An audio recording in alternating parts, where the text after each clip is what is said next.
ParaTruth.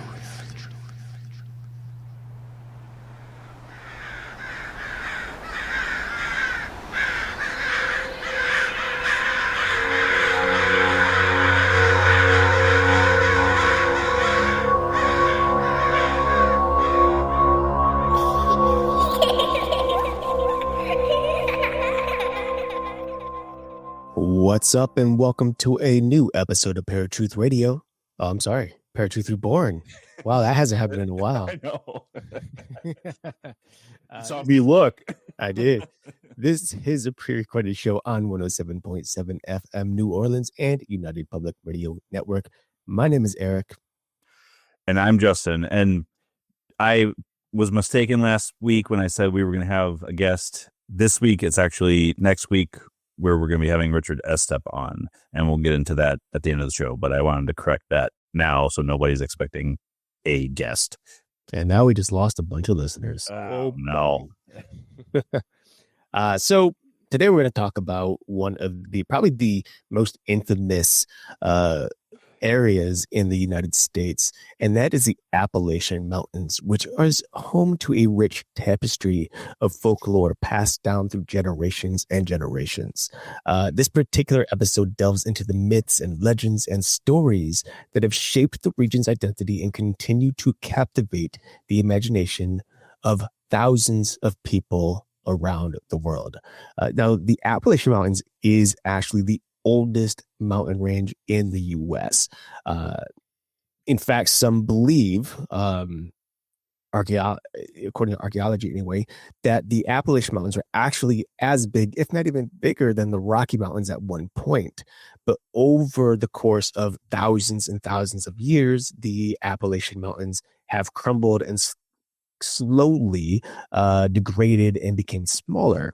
If you've ever driven through the Appalachian Mountains, you're probably used to the very smoky aspect to much of the northern part of it, north to like mid. I guess I would say mid United States to the north, because like the southern portion of the Appalachian isn't all that smoky.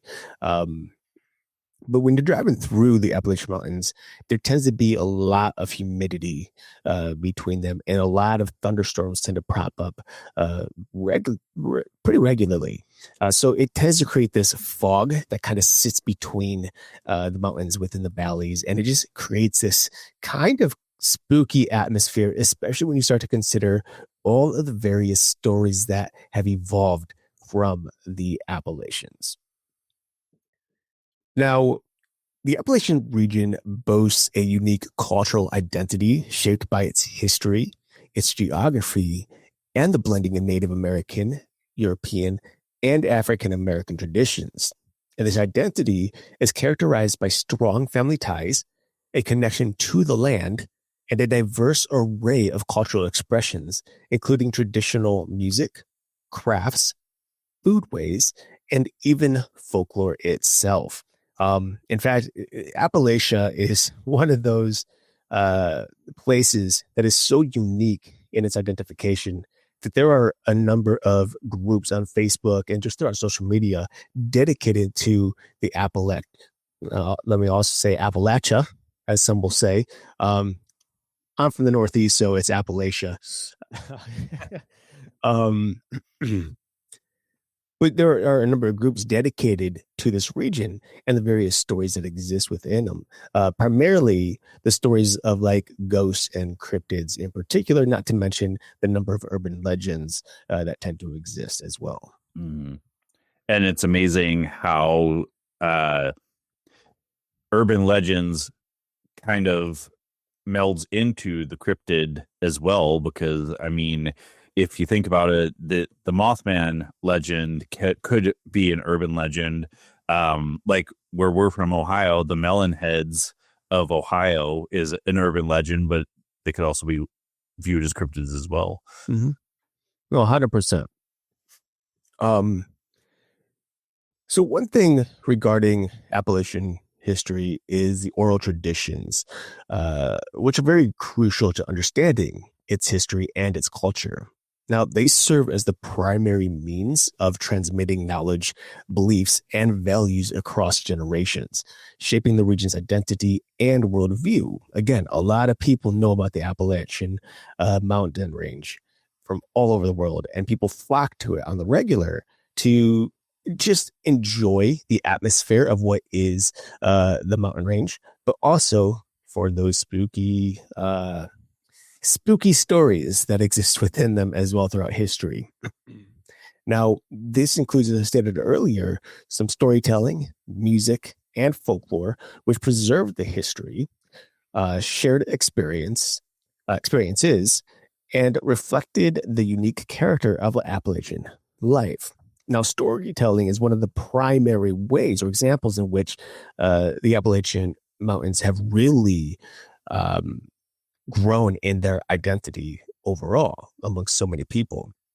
In fact, you can ask any individual who lives anywhere near them, whether they're in West Virginia, Virginia, North Carolina, Southern Ohio, you name it. Anyone you encounter in those areas who live in those states, they probably have some sort of story, either a firsthand witness account or maybe a secondhand witness account of something spooky happening, or just a story that was passed down from one generation to the next.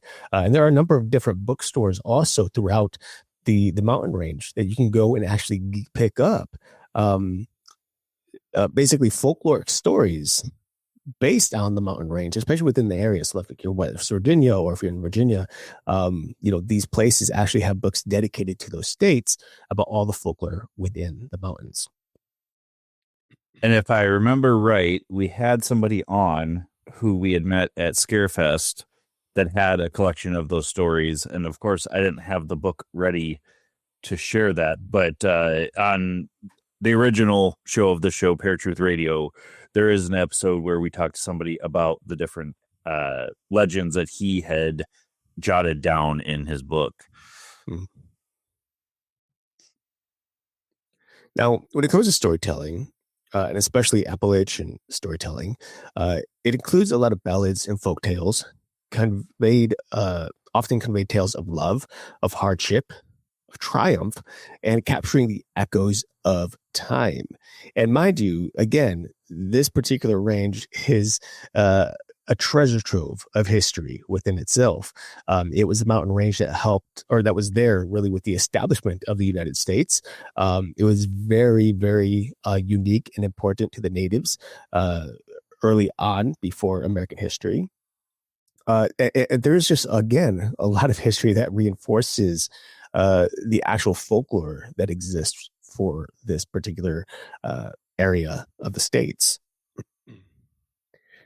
Now, music is another thing that we've talked a little bit about. And with Appalachian music in particular, we're talking about folk music. With its storytelling elements and unique instruments, it reflects the region's history and cultural influences. And then, of course, there's the folklore itself, with its supernatural beings, moral lessons, and trickster-like characters, which again reinforces the cultural values and offers insight into the collective experiences of the Appalachian peoples. So when it comes to folklore and the Appalachian history, it's very crucial. The folklore itself is very crucial in preserving the Appalachian ancestral knowledge and values by transmitting cultural traditions, stories, and customs through oral traditions and shared experiences. And it serves as a way to communities, it serves as a way for communities to pass down beliefs, morals, and a sense of identity, reinforcing a connection to the past and shaping the present. And again, if you ever go onto any of these Appalachian groups, you will find a grand number of people who are so dedicated to the mythology that exists within the Appalachian Mountains, and the number of people that come together to talk about these things. It is a very unique element within the United States in particular. Yeah, I mean, growing up, I think both of us always was either hearing stories, or I mean, we even used to tell stories back in the day, and telling stories around the campfire originated well before people came here from the east. But I think in the Appalachia region that kind of reinforces those campfire stories, because it was the way that they would uh, tell this history and this folklore to everybody else. Right. Well, and not to mention, like, you have to consider why the folklore exists in the first place. And, in most cases, or in some cases, I should say, there is, as we've said on this show, I'm sure plenty of times, there tends to be a hint of truth, at least in every folkloric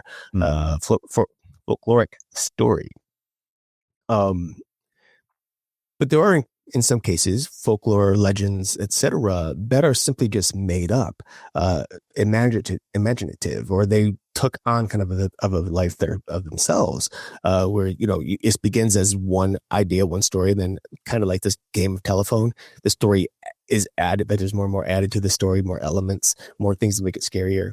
And the one thing about the mountain range here is a lot of it isn't explored. It's much like any mountain range for that matter. It's very densely forested. There are creatures, noises, things like that you don't always encounter in the cities or the surrounding areas of the mountains even. And so there are things that are very unique to this mountain range, and it naturally inspires a kind of mythology and a horror-esque belief system behind them. And I've spent so many years driving through the Appalachian Mountains. I lived in Virginia for 3 years. I lived in Georgia for 2.5 years. I lived in, I grew up in Cleveland, so my family was here. So I was constantly driving back and forth from Virginia to Ohio to Georgia, back to Ohio. And again, like I was living in the Valley of the Blue Ridge Mountains when I was in Virginia, so I was able to soak up all kinds of stories regarding various incidents or belief systems around that area. But yeah, again, this is like I feel like these stories are some of the unique ones. Not to like not. I don't want to mind that there are so many various stories throughout the country and throughout the world. But there is something vastly unique to the Appalachian Mountains that I think draws people. And I think that in and of itself is kind of mysterious to me.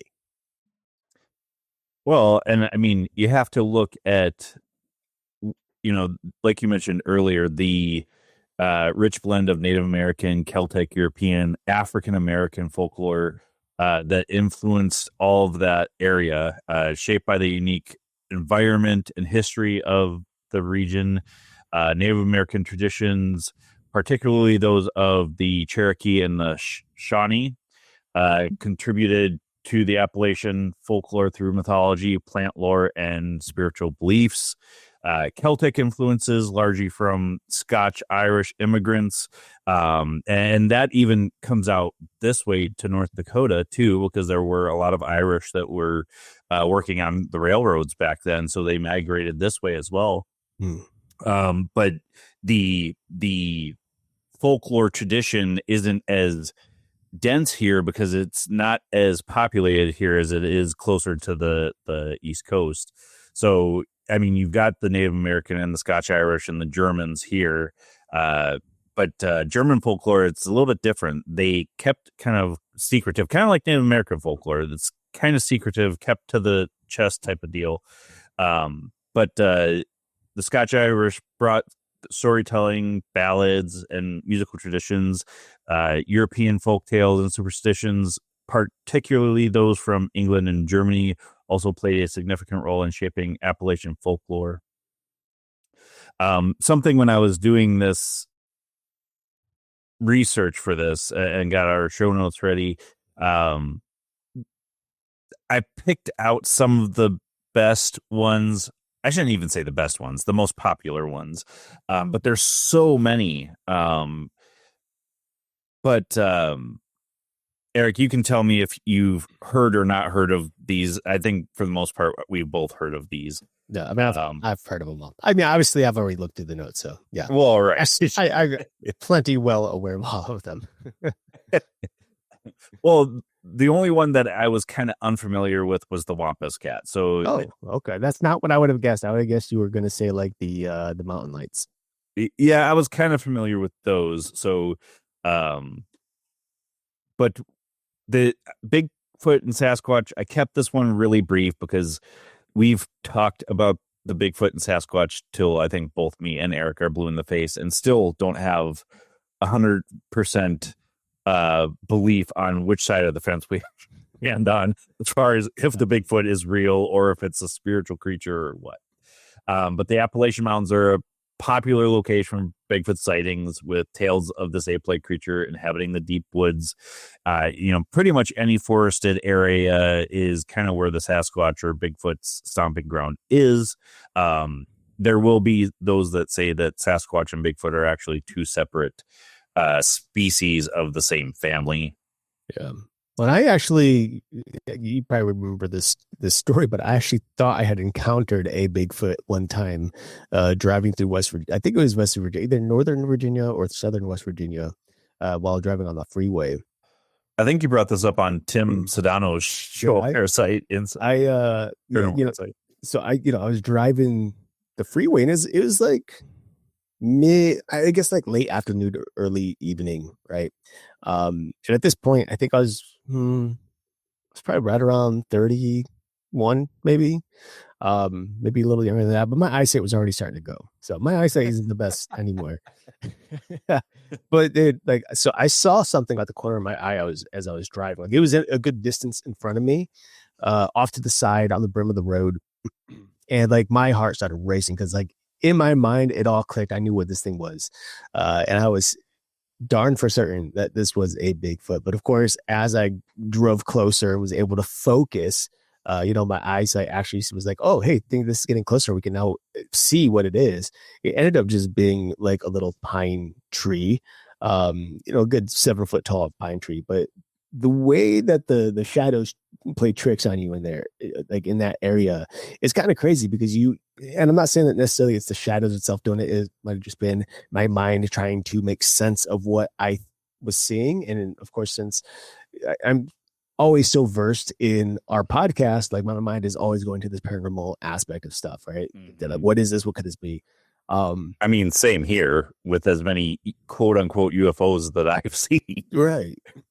But like, with that said though, like whether the sun is up at noon sky, or it's rising or setting, whatever, the mountains kind of play tricks on light refraction, especially when it's stormy weather, or there's some clouds or fog. So sometimes they'll create a shadow and distort an image just slightly to make it look as if in this case it was like a bipedal creature walking. But again, as I've gotten close to it, I noticed it was just a tree. But for me, it was a step closer to a realization of a creature that may actually exist. But again, like Justin said earlier, to this day, I can't pinpoint whether or not I believe in the Bigfoot specifically. Right. Yeah. Well, and there's so many different theories out there now. Yeah, it's hard to believe any of them, or is it a mixture of all of it? Yeah, it's weird. Right. And that's part of the reason I think we got kind of burnt out with ParaTruth Radio is everybody wants to throw these different theories out there, but nobody can pinpoint what the actual one is. All right. So the Wampus cat. This is a cryptid from that is described as a large cat-like creature with a variety of physical characteristics, including those of a mountain lion or a cougar. So essentially a big black cat. Its existence is largely linked to the Cherokee and Appalachian regions, with some believing it to be a guardian spirit or the embodiment of a cursed woman, because there are tales of it walking on its hind legs.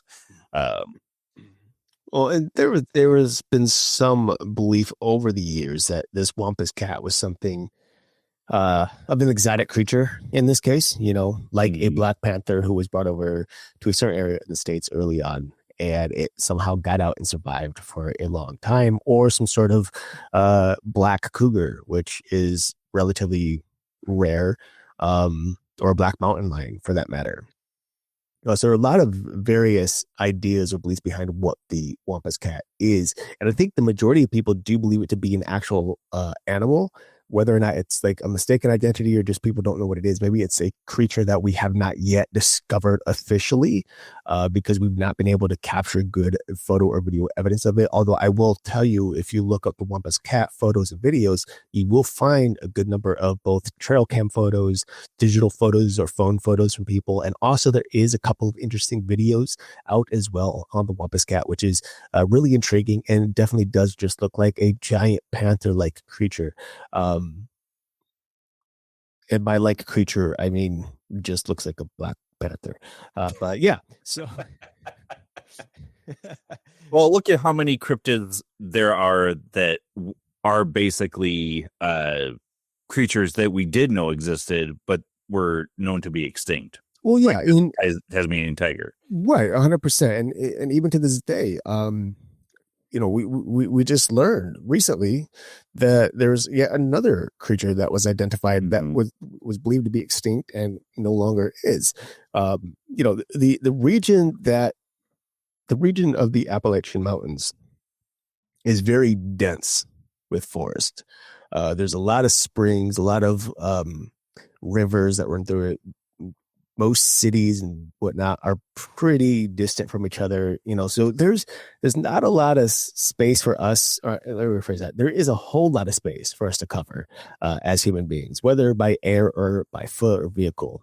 By vehicle, you're only going through a certain portion of these mountains. By air, you're again kind of restricted to airspace that is legal airspace. And by foot, you can only go so far with the right parameters and the right, food sources and things like that, enough to sustain you for a certain amount of time. But the simple fact is, many of these creatures, like the Bigfoot, and in this case, the Wampus Cat, if the Wampus Cat is indeed just like a panther, cougar, mountain lion, something like that, it's likely not going to sit around when it hears people coming towards it. Its instinct is going to be to turn around and, run away basically and hide. And especially if there's only one or just a few of them, they're less likely to approach civilized areas. So again, trying to find these creatures is very difficult. And so a lot of it is just based on a little bit of luck. And that's it. So, again, the videos and the photos that we do have online, though they're not always very clear, I think at least in terms of the Wampus Cat, we do have some decent evidence to support that it is indeed a cat of some sort. Just specifically what type of cat it is, that's just up in the air. Right. All right. The next one on my list is the Brown Mountain Lights, a mysterious phenomenon often described as bright moving lights seen from various vantage points on and around Brown Mountain in North Carolina. These lights are a popular topic of discussion and have been linked to various explanations, including Cherokee legends, ghost stories, and even UFO sightings, which, if you guys don't know the Phoenix lights, this type of phenomenon is throughout the world, not just the Appalachia area. It's just these specific lights are specific to the Appalachian region. Right. The next one is the Bell Witch, which is a famous folk legend centered on a haunting that allegedly occurred in northwest Robertson County, Tennessee, between 1817 and 1821. The story involves the Bell family, farmers along the Red River, and a mysterious, invisible spirit that terrorized them for several years. The spirit, known as the Bell Witch, was said to have the ability to speak, shapeshift, and be in multiple locations at once. This is another one that's like very high up on the mysterious factor, and one that a lot of paranormal enthusiasts and investigators are often interested in checking into. There are a couple of shows out on Travel Channel that have shown investigations of the Bell Witch. Ghost Adventures is one of them. They did a episode on the Bell Witch legend. They did an investigation there, and it was definitely pretty interesting, pretty creepy. But there is a ton of lore on the Bell Witch, and it stems again, from 1817 to 1821, and then you imagine all the years after that, how the story has changed and transformed over time. Again, it's like that telephone thing. So this is one of those things where it's hard to pinpoint what is truth and what is fiction.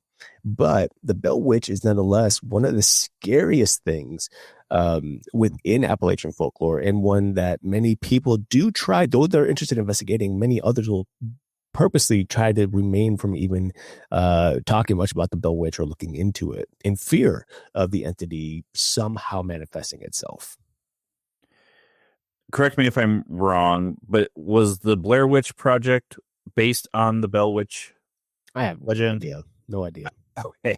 I know the Bell Witch story has been used in pop culture a lot, especially in movies. I want to say the Blair Witch was based on that, but I can't remember.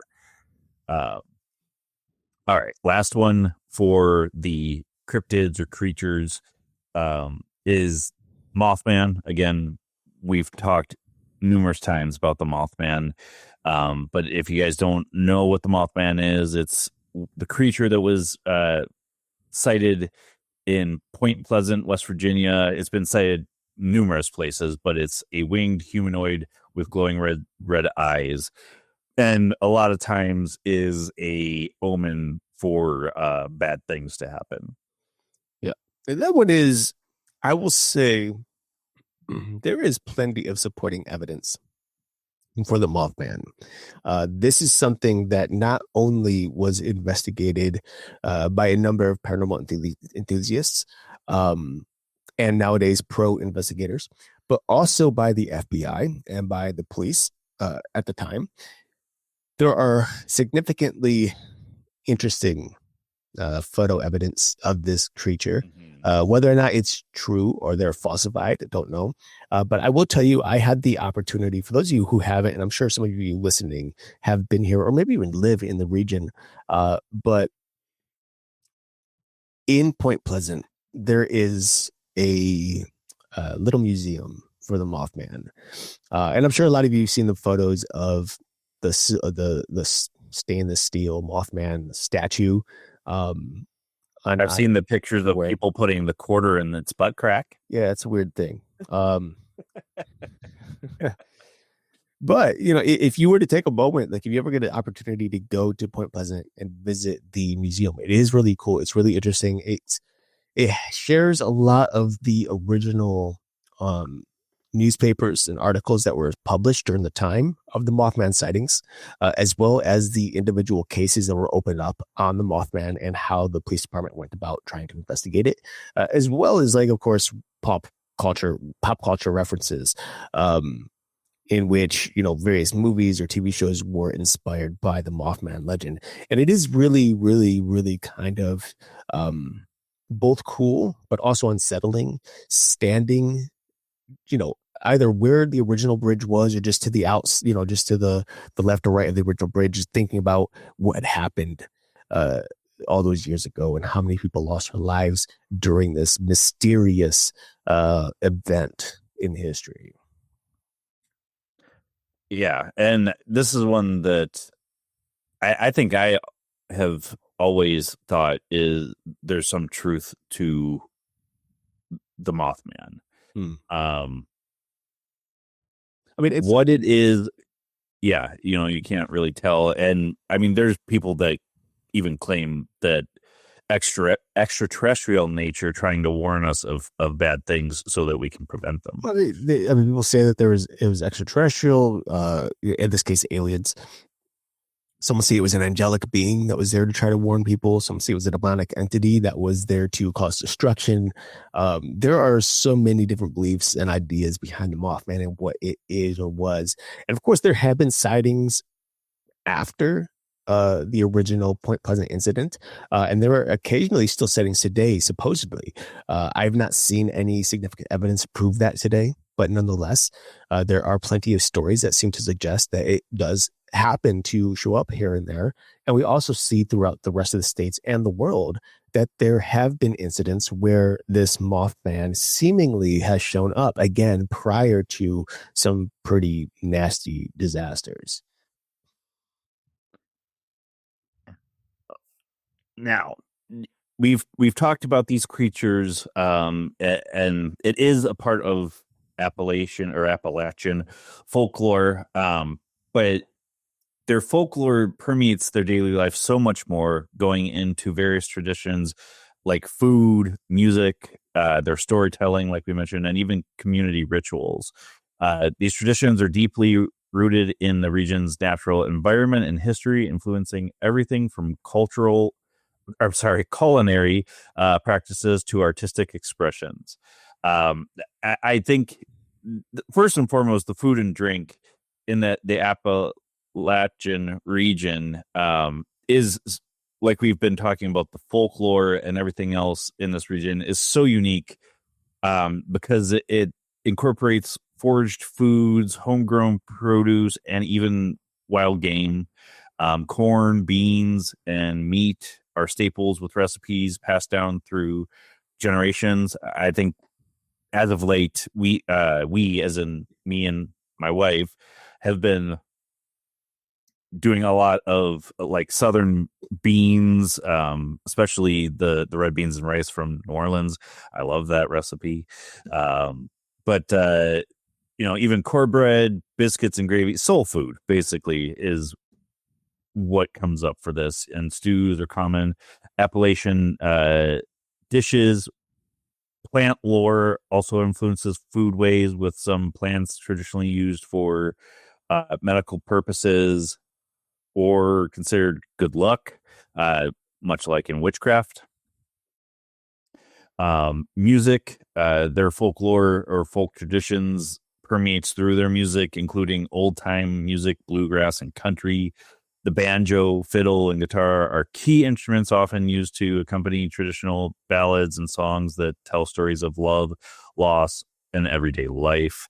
Appalachian music also reflects the region's history and cultural influences, with elements of Native American, African, and even European music traditions.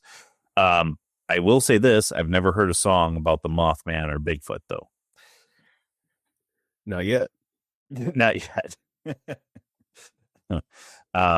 The storytelling aspect, we've already kind of covered all of that, but it really, all the folklore and all the passed down traditions of oral storytelling is super important in the Appalachian area.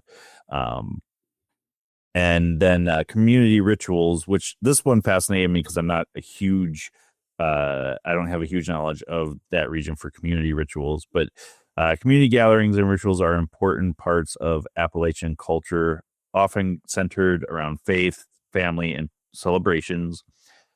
Church services, barn raisings, and festivals provide opportunities for people to come together, share stories, and celebrate their shared heritage. These rituals help to strengthen community bonds and reinforce cultural values even to this day. Well, on top of that, another thing that is relatively popular in Appalachian culture and many cultures around the world for that matter is the use of charms and amulets and spells, which are often used as apotropic.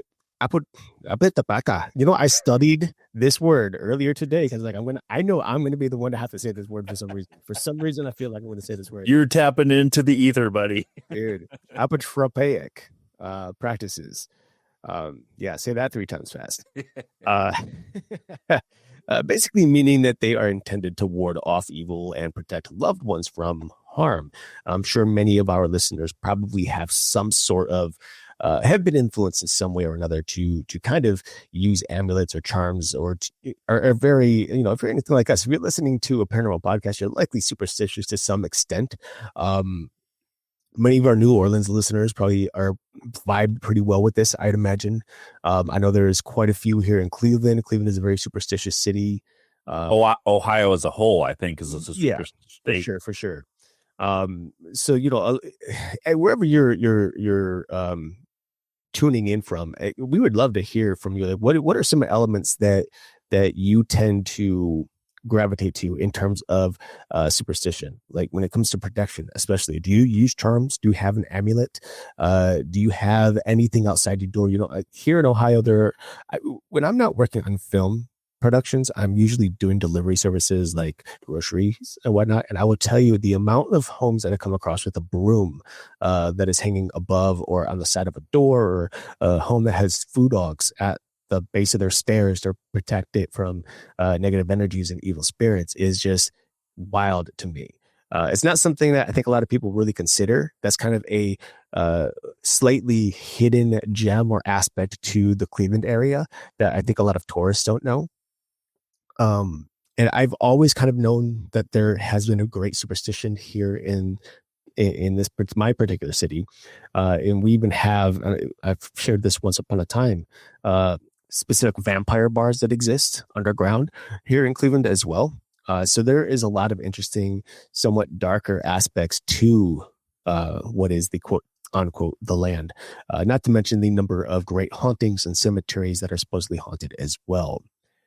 Now, with that said, these practices in the Appalachian culture are often rooted in a unique blend of Christian beliefs, folk magic, basically creating a system that provides meaning and empowerment in a challenging world, right? So, amulets, I'm sure we all know, most of us at least, what an amulet is. It's typically worn around the neck, in a pocket, or hung above a doorway. And amulets are really believed to connect individuals to themselves, either to each other, to the elements, and even to the divine. Some will even use it as a kind of a grounding nature. For me, for a long time, I was wearing a black obsidian wolf pendant or amulet. That's something that I really gravitated to. It's kind of synced with like fire, it's basically my birth element, my birth stones, and all that's everything that has to do with what do you call, like, my zodiac and whatnot. So Mm. I just seem to gravitate toward black obsidian. It's a element that is believed to absorb negative energy as opposed to redirect it. It just absorbs it. So you often have to clean uh, or cleanse black obsidian on the regular, because it can, if you believe it does what it's supposed to do, then it can get a little filthy Mhm. energy wise. So that's something you have to consider with a lot of amulets.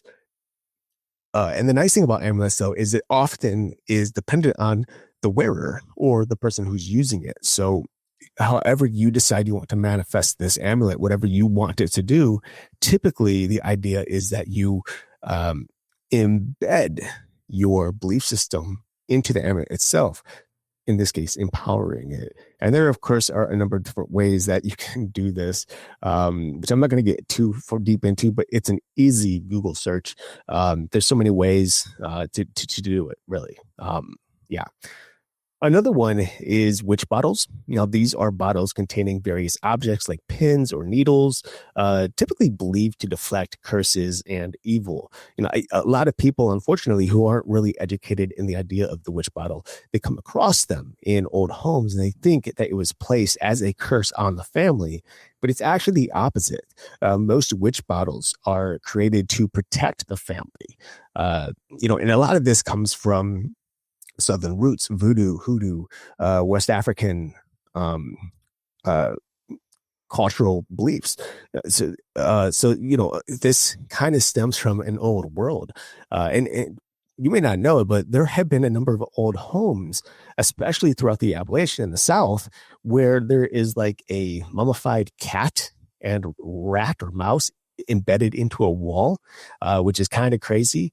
But there was a belief system that if you were to put a cat and a mouse into the walls, it was kind of this um, symbolic representation of any rodents, any creatures uh, from coming in. Like it was a preventative measure, one of those, in my belief, superstitions in this case. It's kind of gross to put a poor dead cat into your wall. Most people who do that typically eventually start to put dead people in their walls, and those are called serial killers, and Yeah. that is illegal in the United States. And we So just talked about that on the episode we did with Cat Ward. yeah. Another one, of course, is charms, and this again kind of similar to amulets in a way. Objects like crosses, horseshoes, or other symbols are believed to have inherent protective powers. One of the most popular by far is the crucifix, right? There are people, both Christian and non Christian, who wear the crucifix in simple belief that it is in of itself a very powerful charm to protect a person from any number of elements. Um, and there are plenty of other, charms too. Like the horseshoe is very popular for good luck. The what is it? The Italian horn, is that what it's called? There's a specific name to it, I think. I can't remember. The Yeah, I know what you're talking about. That's supposed to represent fertility.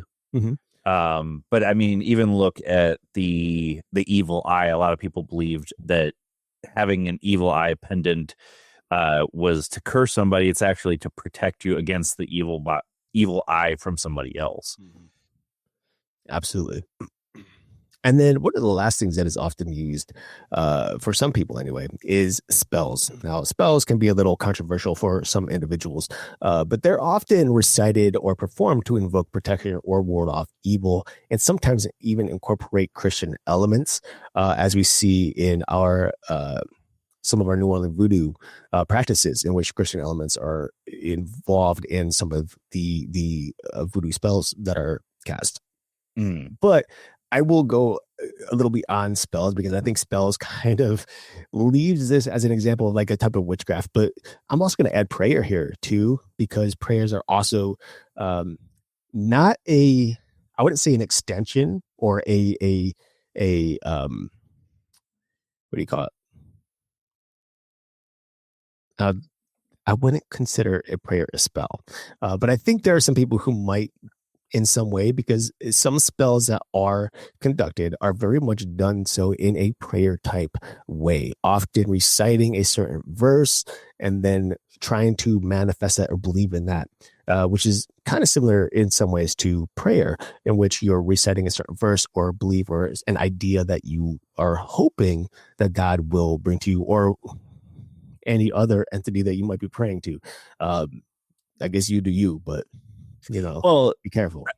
I think most people kind of incorporate that because it's a way to invoke your intent. Like a lot of people pray, but when they're doing that, they're praying for something specific, and that has to do with intent. So I think that's where that kind of comes from. It's a completely different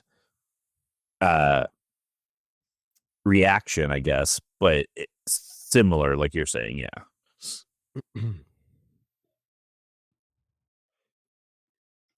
I can feel myself losing my voice here. Okay. No, I am a little sick. I've been sick for a few days, so I'm trying to like fight through this. All right, I can go through the last of this because we kind of have to wrap it up here shortly, anyways.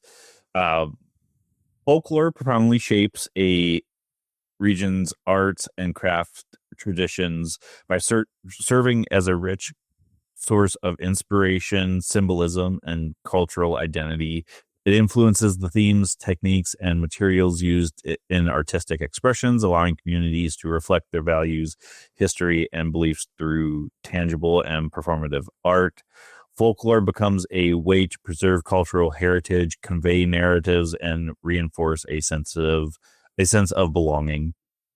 You see this in any culture that uses folklore, that it will be imbued in any type of art. Inspiration and symbolism. Folklore, with its stories, myths, and legends, provides a wealth of symbolic imagery and narrative structures that artists draw upon. Artists may incorporate specific folktale characters, motifs, or events into their work, giving it a unique cultural significance. Same can be said about stories. Here comes one of my hellhounds.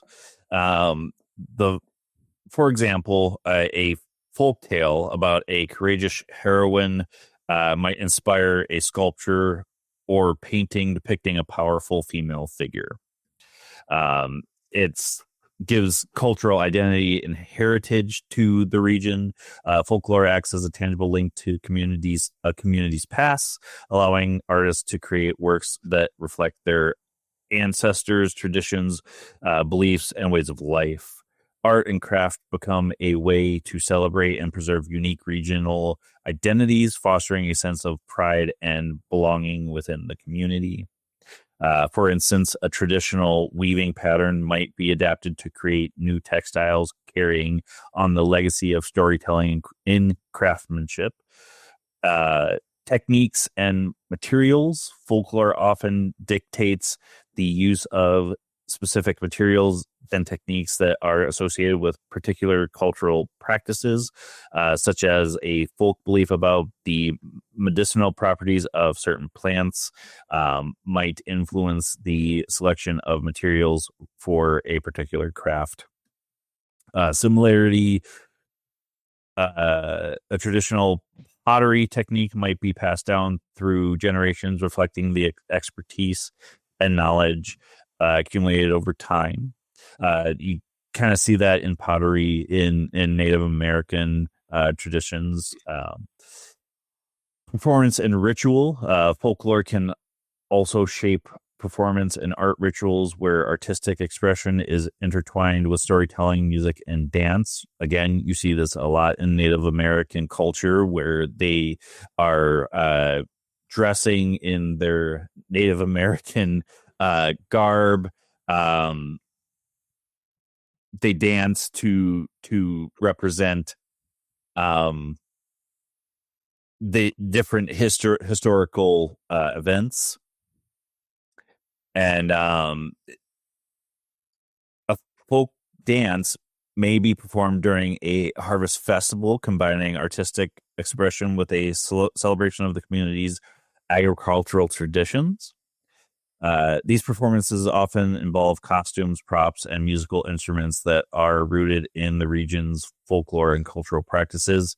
Erik had mentioned, New Orleans, because that's one of the areas that we are broadcast. And I believe, don't they in New Orleans have a certain Day of the Dead tradition? As far as I know, but I live in Cleveland. I don't know. Oh, yeah. If you're listening in New Orleans, yeah, let us know. Put it in the comments wherever you're at or on social media. Let us know. These performances, already went over that. Evolving traditions. While folklore provides a foundation for artistic expression, it's not static. Sorry. It evolves and adapts over time, reflecting changes in the community and the world. Artists may incorporate contemporary themes and influences into their work while still honoring their cultural roots. And this dynamic interplay between folklore and art allows for preservation of traditions while fostering creative innovation. So what are some of your final thoughts about the Appalachian folklore or folklore in general? I mean, well, folklore in general is just, it's always intriguing. I mean, it's one of the things I study the most. I find folklore to be so interesting because, again, I do believe that the majority of folklore that we have is based off of some sort of truth, right? And so understanding the folklore helps us to better learn the truth. And that means backtracking and seeing where the folklore originated and why it originated. But then how it manifested throughout time. And that allows us to have some sort of basis or understanding of something like the early Appalachian belief system. Especially when it comes to the folklore, the urban legends, and all the myths that surround it. And especially when we're thinking of like ghosts and these cryptids that seem to exist within the mountain range.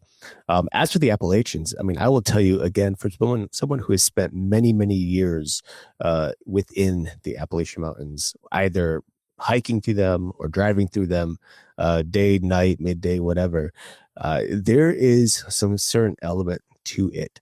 It's almost as if the Appalachian Mountains have a spirit of their own. It's like they're a living, breathing entity. And of course, I just, at least to some extent, I believe this in general, just based on my Christian faith. I believe God's spirit hovers in everything and exists in everything. But I think there's something else within the mountain range as well. Almost like there is a another sort of supernatural entity that helps influence a lot of these myths. It is, again, you could sit in the middle of it and there's almost a heartbeat. And it's kind of, it's like calming, but also a little kind of creepy. That's not something you get. Like, you have to understand, I do believe, like, anywhere you live, there's probably a heartbeat to your city. You know, I think, like, you think New York City, you think something like Los Angeles. Even if we go way out to your neck of the woods, Bismarck, you can pinpoint the one thing that is often most regulated, and that's where the heartbeat exists. Whether that be traffic, whether that be the people, whether that be um, airlines, et cetera. There's always something, or maybe just the atmosphere in and of itself. And with that said, I do think the Appalachian Mountains do have its own heartbeat. And that is really kind of cool, really intriguing. And it's what constantly, I think, draws people to the mountain range. As it makes it a prime destination for people who are interested in exploring at a very old part of the Americas, but also those who are very interested in the folklore and the ghost stories that are very much ingrained into its history. Yeah, and I feel that folklore was originally started to kind of convey urgency and awareness of things that you can't explain. So I think that it's very important to continue on those traditions, even in this today and age where you can find information at the drop of a hat. But definitely keep those vocal traditions alive, because it's one of those things that you don't want to lose that. That's especially, say we had this huge catastrophic thing happen and we no longer have the internet or cell phones or any of this stuff. We have to pass that information on somehow. I do want to encourage you all to tell us what you all think, because information that we find is typically just researching the web and finding stuff. I mean, some of it's we've experienced as well. So tell us your thoughts. Folklore, some of the cryptids we talk about, whatever. Put it in the comments, email us, put it on social media, whatever. We would love to hear from y'all. I do have to make sure that we let you know that we will be on, as the airing of this episode, we will be on Third Eye Live show on Wednesday, May 7th at 8 p.m. Eastern time. We will definitely get you guys a link as soon as we have it to get on and get into Brian Bowden's chat and just interact with us. And then we've got Richard S. up next week for the horrors of Fox, what is it, Hollow Farms. And then the week of the following week, sorry, is Chris Carter to talk about his book, The Case for the Afterlife. So a lot of great guests coming up, a lot of great guest appearances by us on different shows. So if you're not, make sure you like, share, subscribe, follow, no matter where you listen, or on social media. We're on Blue Sky, we're on Instagram, we're on Facebook. We've walked away from X and LinkedIn, but I might have to incorporate us back into those. I'm not sure yet. Anything else you can think of? No. Okay. Again, this was a pre-recorded show on 107.7 FM New Orleans and United Public Radio Network. Make sure you check out all the great shows we have on United Public Radio Network. Until next week, where you will find us same time, same channel. My name is Justin. And I'm Erik. Peace.